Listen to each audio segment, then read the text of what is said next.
Alright guys, as requested, the S23 versus the A56 here. You guys wanted to see this one. Which one is better, an old flagship or a new mid-ranger here? So let's go ahead and start off. You can get an S23 for pretty cheap, around the $300 price point. The A56 brand new will cost you around $400. And let's go ahead and just start off with the design here. So you can see the A56 kind of has a newer design here. Samsung has put this kind of like camera ring around the cameras now. We just have the single camera design on the S23 here. So they both look pretty good. The S23 basically looks like the S24, 25 essentially. And some other minor differences here is that you do have a matte finish versus the glossy finish. The cool thing about the glossy finish on the A56 is I have not wiped this phone down once since I got it. And because of this color, it just always looks really clean. So it looks just as good as a matte finish. So that's something that I really like. And as far as the size, the A56 is definitely the bigger phone. And yeah, the S23 is just definitely a little bit easier to hold. And one thing I like about the S23 is it's not as squared off on the sides here like the A56 here. I'm not a huge fan of the squared off feel in the hand, but you know, it is what it is. And that's pretty much it for the hardware for the most part. And I guess there's also one thing here. The A56 is also IP67 and the S23 is IP68. So the water resistant rating is not as good on the A56. All right, so besides the obvious, height difference with the displays here, quality wise, the A56 is still pretty decent compared to the S23. It's a Super AMOLED display. It's 120 Hz HDR10 plus. This one gets up to 1900 nits peak brightness at 6.7 inches. It's also 1080p 385 for the PPI with the Gorilla Glass Victus Plus. The S23 has the dynamic AMOLED display, so it has a newer, display. And then it's 120 Hz HDR10 plus. And this one actually has a lower max brightness at 1750 nits peak brightness, and it is a 6.1 inch 1080p panel with a slightly higher PPI of 425. Color wise, you do get the more vibrant colors with the S23, so all you guys who kind of like that really punchy color, you have that on the older Samsung displays. With the A56, you can turn the vividness slider up, but it's still not quite going to give you that. It's still not quite going to give you those really vibrant colors.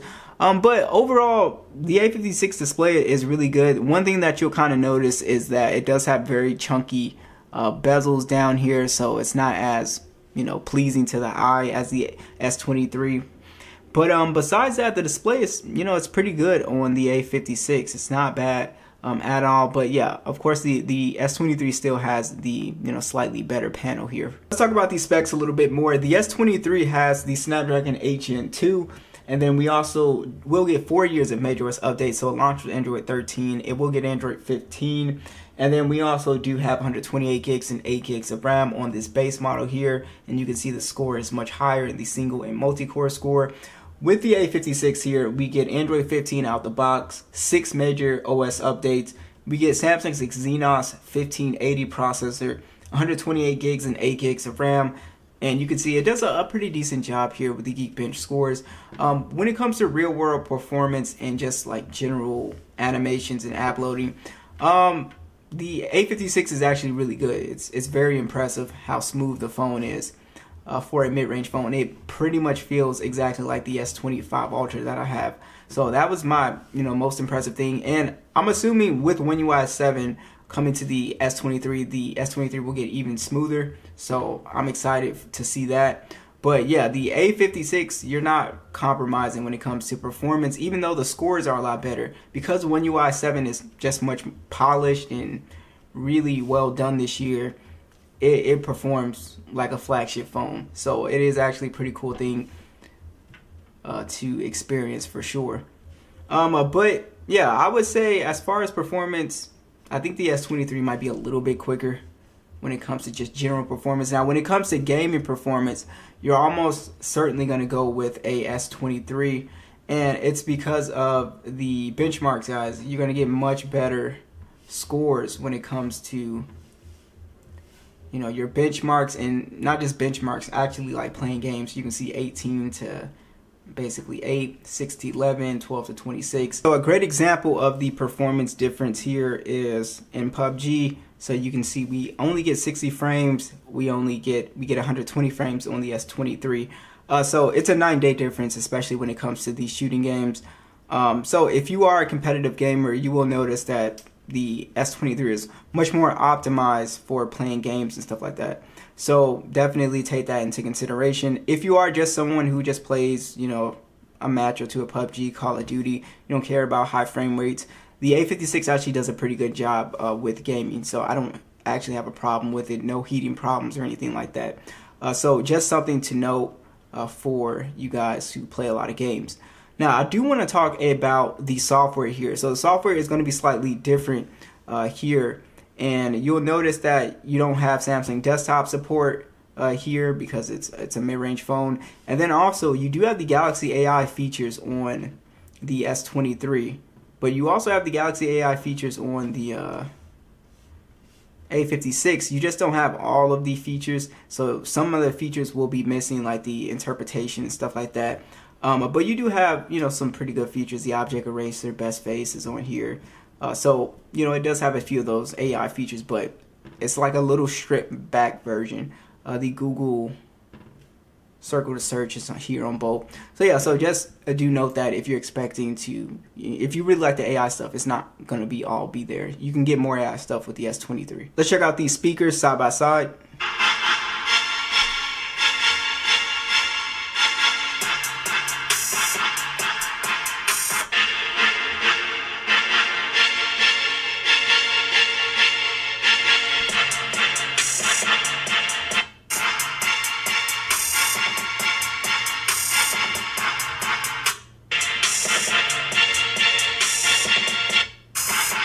So again, I prefer the quality of the S23 speakers. It just sounds way better. The best way I can describe the A56 speakers is, I'm not trying to like, you know, talk about the speakers. They're not terrible, but they do sound like cheap speakers basically. They don't sound, you know, when you put it against like a actual flagship speaker, they sound cheap. It just sounds kind of muddy. So yeah, so the speaker quality is not gonna be as good. So one thing that you will also notice, it's not a big deal, but you do have the ultrasonic fingerprint scanner here, so you can lightly tap these and it'll register. Now the A56, the fingerprint scanner is great. It's an optical one though, so you can't lightly tap these, and you kind of have to like wait for it a little bit, so it's not as fast basically. It's just one of those little kind of like flagship things that you have, you know, in the flagship phones. But it's not bad, it works. You just have to wait a little bit, right? But let's go ahead and talk about the cameras. All right, as far as the cameras go, 50 megapixel standard. We have a 10 megapixel telephoto. We do have 3 times optical, all the way up to 30 times zoom on here. And then we also do have a 12 megapixel ultra wide camera. It can shoot in 8K 24 and 30. And then we also have a 12 megapixel selfie that can shoot in 4K 60 here. And as far as the A56 goes, guys, we do have a 50 megapixel standard as well. This has no dedicated telephoto lens, so that means the zoom will be digital, so the zoom shots will be worse on the A56. You also do have on here a 12 megapixel ultra wide, 5 megapixel macro camera, and it shoots in 4K 60 on the front and back with a 12 megapixel selfie. This one goes up to 10 times zoom.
Now, I do want to talk about a pretty impressive thing that, well, it's not that impressive, but Samsung put a 45 watt charging speed on the A56, which is something that I really like. A lot of the base model flagship phones do not have 45 watts, so the S23 charges, a lot slower at 25 watts.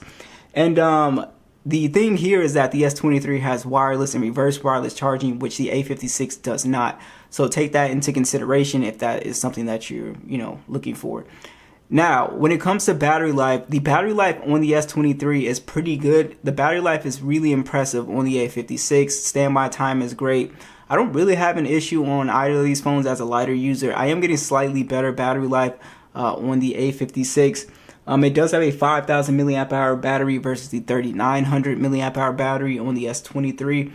But yeah, that's pretty much it, guys. This is a pretty interesting comparison because there are a few trade-offs here. You do get way more software updates with the A56, but I think the cameras are a little bit better on the S23.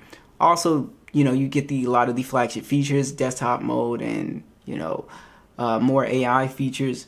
And overall, the A56 it's a solid phone if you want to just want a new phone. But for people who are gaming and stuff like that, I think the S23 is better. So it really depends on your needs and kind of what you're looking for. So let me know what you guys think.